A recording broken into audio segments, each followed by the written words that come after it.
dia, ouvintes da Rádio Norte e aqueles que nos acompanham no canal do YouTube. Eu, professora Rosimeire Ravazzi-Ayer, coordenadora do curso de Direito da UNORTE, estamos hoje, em nome de toda a faculdade, corpo docente e corpo discente, inaugurando o nosso programa A Essência do Direito.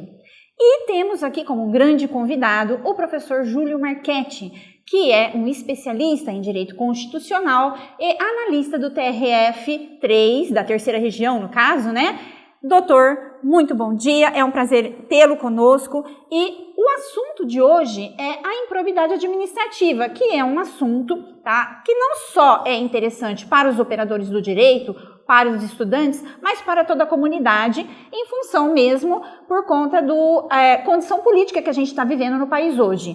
Doutor, fique à vontade, é um prazer recebê-lo aqui conosco, tá, na Rádio Norte, no canal do YouTube, com um assunto de grande interesse. Olá, Rose, obrigado pela oportunidade. Eu fico lisonjeado pelo fato de estar inaugurando que será um programa que teremos aí uma certa longevidade, espero, em relação a isso.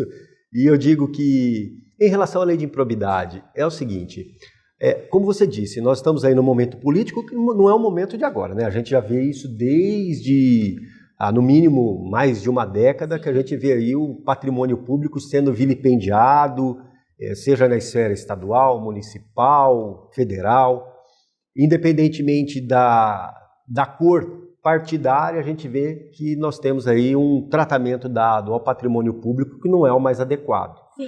A lei de improbidade, quando ela foi editada, ela trouxe uma novidade grande, isso em 1992, logo após a promulgação da Constituição de 88, e essa lei ela ficou adormecida durante um período.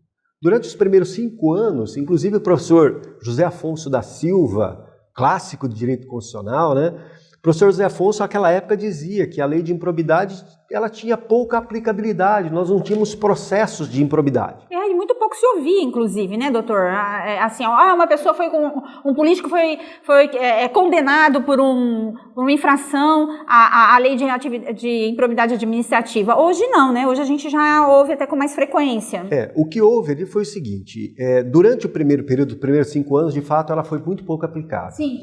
Depois a gente percebeu que houve a implementação de uma estrutura organizacional, especialmente no âmbito do Ministério Público, que é um dos legitimados a propor a ação de improbidade, no sentido de apuração dos ilícitos e uma maior comunicação desse órgão, o Ministério Público, com as estruturas administrativas, prefeituras, os estados e também em âmbito federal. Daí a gente percebeu que houve ali a existência de ações iniciais de improbidade, muitas delas improcedentes no começo, mas depois, diante dessa organização, essa estruturação, a gente percebe hoje, segundo o professor Alexandre de Moraes, ministro do Supremo, nós tivemos ali, dentre as ações de improbidade propostas, desde quando a lei foi instituída, nós estamos tendo um percentual de 63% de ações julgadas procedentes, isso até 2022. Sim.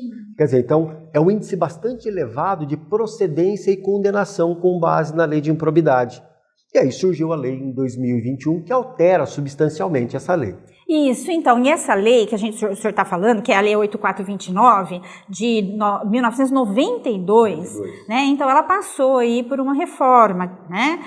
Reforma assim, vamos dizer, houve um projeto de lei, que foi o 2505 de 2021 e que foi então ao presidente da República que acabou havendo a aprovação dela e hoje ela é a Lei 14.230 de 2021, correto? Então, doutor, baseado nisso daí, é uma pergunta assim, óbvia, tá? Mas vamos fazer para o telespectador nosso aí poder entender. Quem é que compete legislar sobre improbidade administrativa? Então, quando a gente observa o texto constitucional, você vai lá no artigo 22, que define quais são as competências da União, a respeito de legislar sobre certos temas, então está dito, compete privativamente à União legislar sobre direito civil, direito penal, direito processual e direito eleitoral. A gente não encontra naquele dispositivo de forma expressa a competência da União para legislar sobre improbidade administrativa. Sim. Daí surge a dúvida, olha, essa competência é privativa da União ou é uma competência concorrente? A doutrina ela se debruçou em relação a esse tema e observando as consequências que advêm da condenação pelo ato de improbidade, que uma delas, suspensão dos direitos políticos, ela tem um colorido, uma matiz eleitoral.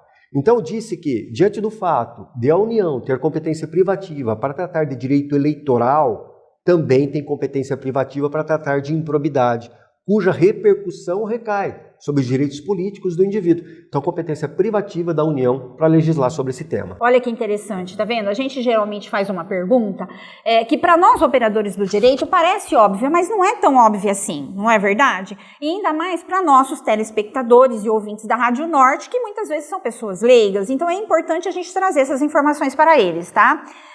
Outra coisa que eu gostaria de indagá-lo como que a gente deve entender, o que seria essa improbidade administrativa, em que conceito a gente poderia aplicar essa lei da improbidade administrativa? Essa pergunta é bastante interessante, porque muitas vezes, e não poucas vezes, a gente encontra na TV o pessoal falando crime de improbidade. Então parece que a improbidade administrativa tem uma feição penal, criminal, que não é verdadeiro. A improbidade administrativa ela surge como um ilícito civil constitucional ou ilícito civil político. Portanto, não é tão só um ilícito civil também, porque repercute na ordem política, repercute sobre os direitos políticos. Então tem ali, na verdade, um aspecto constitucional. Então a gente poderia responder assim, de maneira bastante simples. Ato de improbidade administrativa constitui um ilícito civil constitucional, um ilícito civil político. E, Rose, eu abro um parênteses aqui para eu dizer, essa determinação da natureza jurídica do ato de improbidade foi o que trouxe, na decisão do Supremo Tribunal Federal, grande relevância quanto à retroatividade ou não da nova lei. Então, o Supremo, tratando na natureza jurídica, aplicou ali um entendimento quanto à retroatividade ou não da nova lei, da lei que alterou a lei de improbidade. Sim, olha só que interessante, né? Outra coisa, doutor, que eu acho que seria interessante nós abordarmos, tá? Quais foram as alterações trazidas pela nova lei? Então, nessa nova lei nós tivemos, na verdade, uma reforma estrutural da lei de improbidade. Sim. Apesar dessa lei de improbidade de 92 ter sido um marco histórico e interessante, né? Muito interessante porque foi uma lei que foi promulgada e sancionada pelo presidente da República, que à época era Fernando Collor de Mello. E ele promulgou a lei entrou em vigência e ela surge com um objetivo. Obviamente, trazer rigidez à administração pública, à gestão pública, preservar a impessoalidade e moralidade na administração, mas, observando o texto da lei, ela tinha diversas imperfeições.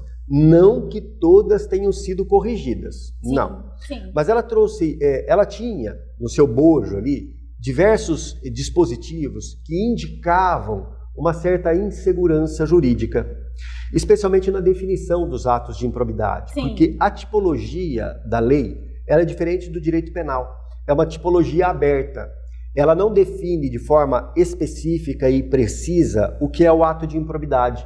Ela deixa a tipologia aberta, permitindo-se que atos assemelhados sejam considerados improbidade. Olha então, só. Quer dizer, entrega ao julgador, ao operador do direito, uma chave que lhe é dada no sentido de dar àquele dispositivo o colorido que queira.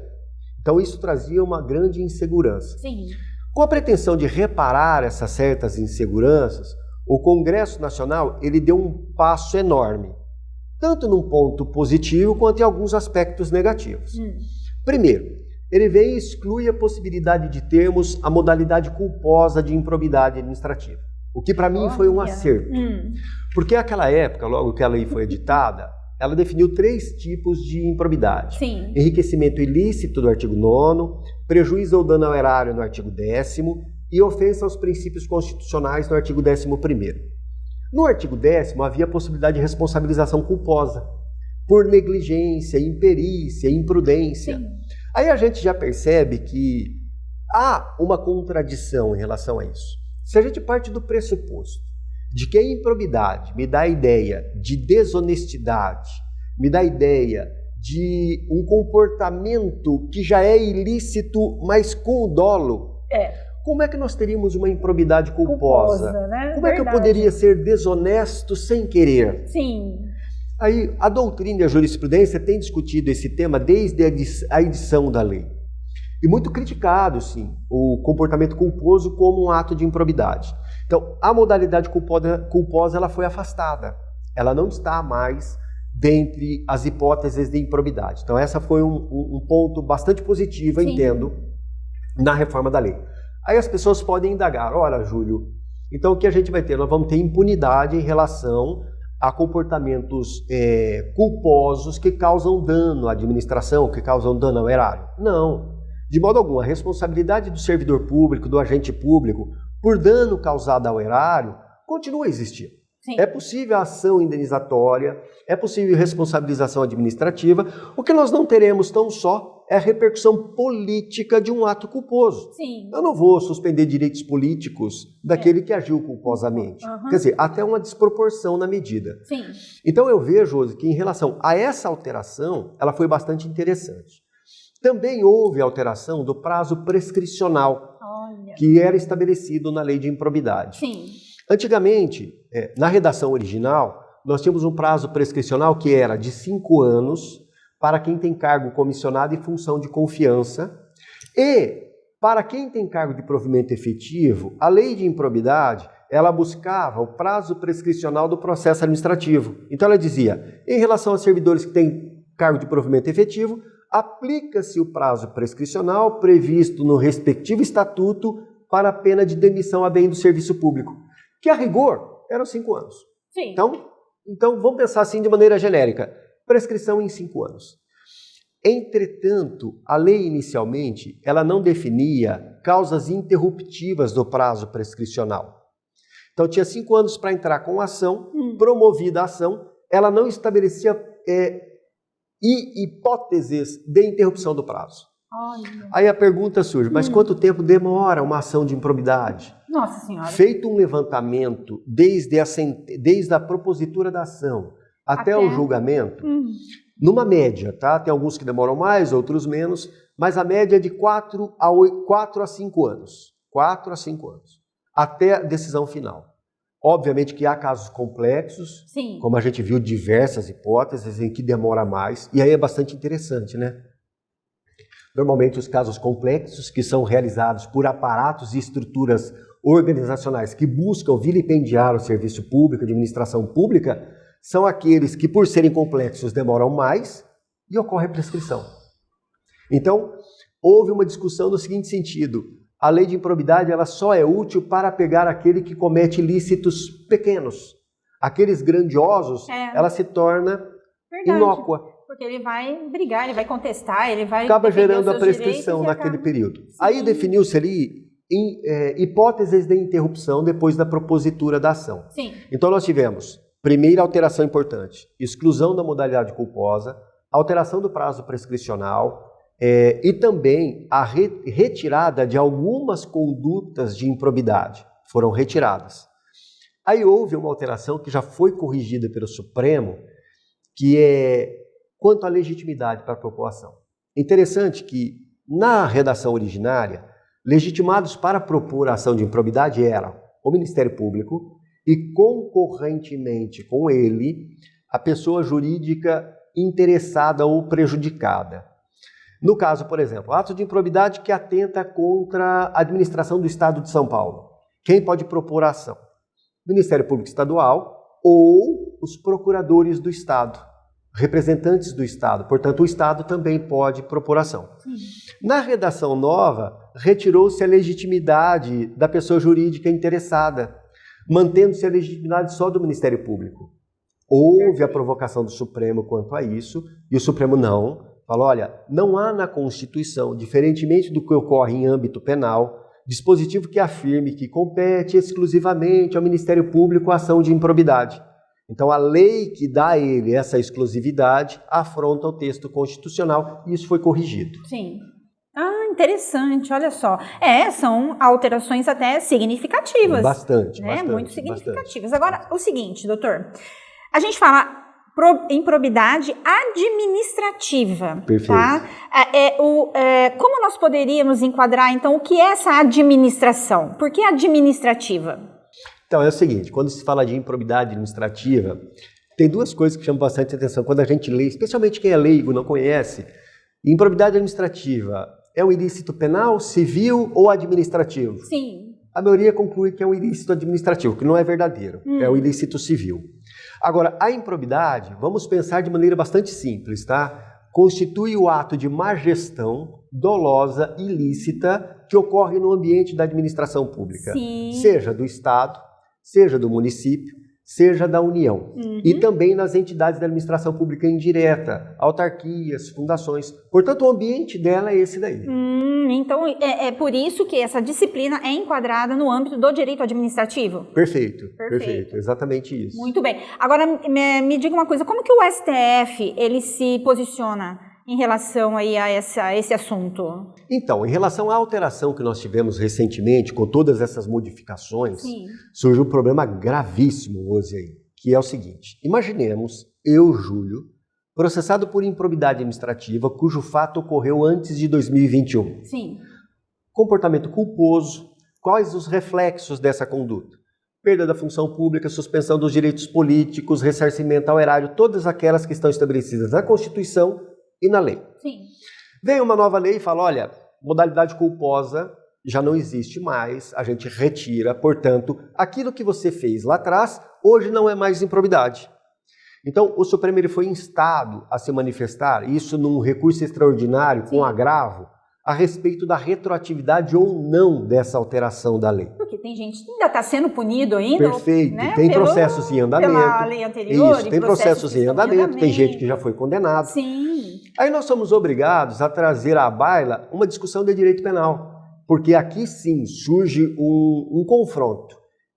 Quando a alteração da lei, ela fala e ela fala isso expressamente, fala, aplica-se a ação de improbidade os princípios relativos ao direito administrativo sancionador. Portanto, o direito administrativo que busca aplicar sanção ao indivíduo. Sim. A questão que surge ora, se nós fizermos uma comparação com o direito penal, que é um direito punitivo, sancionador, Sim. a gente vai ao texto constitucional e a gente encontra a lei penal não retroage salvo para beneficiar o réu. Sim. Portanto, se eu tenho uma lei que deixa de considerar crime algo que outrora era crime, essa nova lei irá retroagir. Sim. Vamos trazer isso para a improbidade? E aí? Se surge uma nova lei que deixa de considerar improbidade algo que anteriormente o era, beneficia. Deve retroagir ou não? O Supremo precisou tocar nesse ponto. Só que o Supremo, ele foi demasiadamente tímido na análise dessa situação. Obviamente que essa timidez decorreu da situação concreta que foi apresentada. Olha. Foi uma situação apresentada ao Supremo em que o ambiente da causa era esse tema, tão só modalidade culposa e prazo prescricional. Portanto, apesar de ter ido para repercussão geral, com objetivação, o Supremo falou, prefiro decidir tão só esses pontos, porque há outras ações tratando de outros aspectos da lei, nós não vamos tocar nisso agora, vamos resolver tão só essa situação. E o Supremo disse o seguinte, olha o argumento. Por isso que eu disse no começo que a natureza jurídica do ato de improbidade, quando a gente determina isso, tem grande relevância para a gente. Quando a gente fala que o ato de improbidade é um ilícito civil, não é um ilícito penal, a gente está estabelecendo um tratamento que o Supremo disse. Falou, olha, como não é um ilícito penal, a retroatividade benéfica é no caso da lei penal, não se trata de retroatividade benéfica de lei civil, que trata de ilícito civil, portanto, não há que se falar em retroatividade benéfica da nova lei quanto aos atos de improbidade ocorridos anteriormente, porque estamos diante de um ilícito civil. Sim. E a Constituição, ao tratar do tema, fala em ilícito penal. Então parece que bastante razoável numa interpretação literal. Numa interpretação literal, a gente concorda plenamente, mas os operadores do direito não podem se conformar com uma interpretação literal, mas sim com uma interpretação sistemática, e a gente fica mais surpreso ainda que o Supremo disse, olha, não retroage, mas retroage. Olha que interessante. Ele falou, não retroage, entretanto, para os casos que ainda não foram julgados, haverá retroatividade. O que ele está dizendo? Que quem foi condenado pelo ato de improbidade antecedente não tem o que fazer. Transitou julgada a decisão, não há o que fazer, mesmo que não seja improbidade, será mantida a condenação. Para aqueles que ainda não foram condenados e o processo está em andamento, nós vamos aplicar a lei nova, portanto ela retroagirá em benefício. Uhum. Ora, qual é o propósito dessa distinção? Sim. Qual a razão dessa distinção? A gente sabe que estamos diante de uma situação em que é uma lei nova, que deixa de considerar improbidade um comportamento.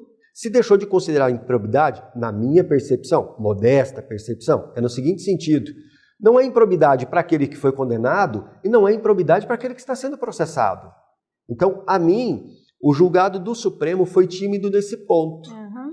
Ele deveria expandir Ele o considerou efeito. coisa julgada, né? Coisa Perfeito. julgada é Perfeito. imexível. Só que aquele ponto, né, Rose? Quando a gente estuda a intangibilidade da coisa julgada, a lei não prejudicará direito adquirido, Sim, o ato jurídico perfeito e a coisa julgada. Sim. O próprio texto constitucional, ele vem e flexibiliza a intangibilidade da coisa julgada. Sim. Falando, olha, no caso de lei penal, mesmo se condenado, haverá retroatividade da nova lei, Sim. beneficiando o réu. É. O que o Supremo fez? Ele pegou metade, um pedacinho desse dispositivo e falou, ó, irá retroagir, mas nem tanto. Somente para aqueles que não foram julgados ainda. Sim. Então, eu acho que nesse ponto foi um julgado muito pragmático para não trazer a repercussão à sociedade de que o Supremo estava acabando com as condenações anteriores. Entendi. O que é um manifesto equívoco? Por que é um manifesto equívoco? Porque a partir do momento que a gente fala, olha, a nova lei de improbidade ela retroage, aqueles que foram condenados pelo ato de improbidade não sofrerão as consequências decorrentes do ato de improbidade como um ato político. Mas eu não estou dizendo que eles não terão que reparar o dano. Eu não estou dizendo que eles não têm que ressarcir. Porque a obrigação de ressarcir se mantém, sendo improbidade ou não. Portanto, o que faria o Supremo? Na minha percepção, qual que seria a decisão mais adequada? Aqueles que foram condenados, consequência da sentença qual é? Suspensão dos direitos políticos, perda da função, ressarcimento ao erário e tal. Vamos fazer o seguinte, retroage a nova lei no que se refere aos efeitos políticos, mas mantém-se o dever de reparar o dano porque este não é atingido. E acabou. Seria essa a melhor solução. Sim. Mas houve essa decisão. Então, em síntese, o Supremo está dizendo, a lei não retroage para atingir os processos que foram concluídos, mas retroagirá para atingir os processos que estão em andamento. Sim. Essa foi a decisão do Supremo. Mas na visão do senhor, doutor, há a possibilidade dessa visão do STF, dessas decisões, em função dos vários recursos que hão de chegar até lá ainda, haver uma alteração de posicionamento? Então, nesse caso em especial, não vejo essa possibilidade, porque foi em repercussão geral, me parece já com definitividade. A menos que tenhamos lá adiante, isso para casos futuros, com alteração da composição da corte, a gente pode ter uma alteração de entendimento. Mas eu acredito que não teremos. Nós não teremos. Eu acredito que não. Entendi. Agora está chegando até mim, doutor, uma pergunta super interessante de um aluno nosso aqui da faculdade, viu, que está nos assistindo e está participando. Olha só, ele diz o seguinte... a seguinte pergunta, qual que é a relação das decisões tomadas na ação de improbidade e eventual processo administrativo disciplinar? Olha só, muito obrigado pela participação. Essa pergunta não é uma pergunta simples. Não, a gente percebe que o aluno está caminhando muito nos estudos. De fato é o seguinte, quando a gente olha as três esferas, responsabilidade penal, civil e administrativa, a gente aprende desde o início que entre elas há independência. Ou alguns utilizam a expressão autonomia, mas há independência entre elas. Quer dizer, um único fato pode levar à responsabilidade civil, penal e administrativa, sem que haja interferência de uma na outra. Até aí tudo bem. Quando a gente fala da improbidade administrativa, a gente já definiu. Ela é um ilícito civil. Ponto. Obviamente que esse fato, vamos imaginar uma corrupção passiva. É ato de improbidade, caracterizado no artigo 9º.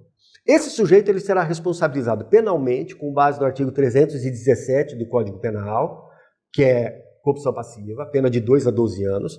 Será responsabilizado civilmente no caráter indenizatório. Será responsabilizado administrativamente, podendo ser demitido do serviço público por ter praticado um ato dessa natureza. E além disso, surge a ação de improbidade. Então eu posso ter também a responsabilização pela ação de improbidade. Qual é o problema em relação a isso? Ao definirmos que são esferas distintas, os processos podem começar em momentos absolutamente diferentes. Então, olhe na seguinte situação. Imaginemos que o sujeito fora surpreendido num ato de improbidade culposo, antes da alteração da lei. Sim. Quais as consequências estabelecidas, tanto na Constituição quanto na lei anterior, não a atual? Era suspensão dos direitos políticos, perda da função, todas aquelas consequências. Muitas vezes, a ação de improbidade, ela acabava não sendo proposta, porque não chegava ao conhecimento do Ministério Público, Sim. especialmente quando o fato é praticado em municípios pequenos. Muitas vezes o município ele não tem a estrutura necessária de modo a informar o Ministério Público a respeito. Sim. Então o Ministério Público não toma conhecimento e não propõe a ação. Sim. Quer dizer, passa o prazo prescricional, que à época era 5 anos, Sim. o Ministério Público não pode propor a ação, mas havia um processo administrativo anterior.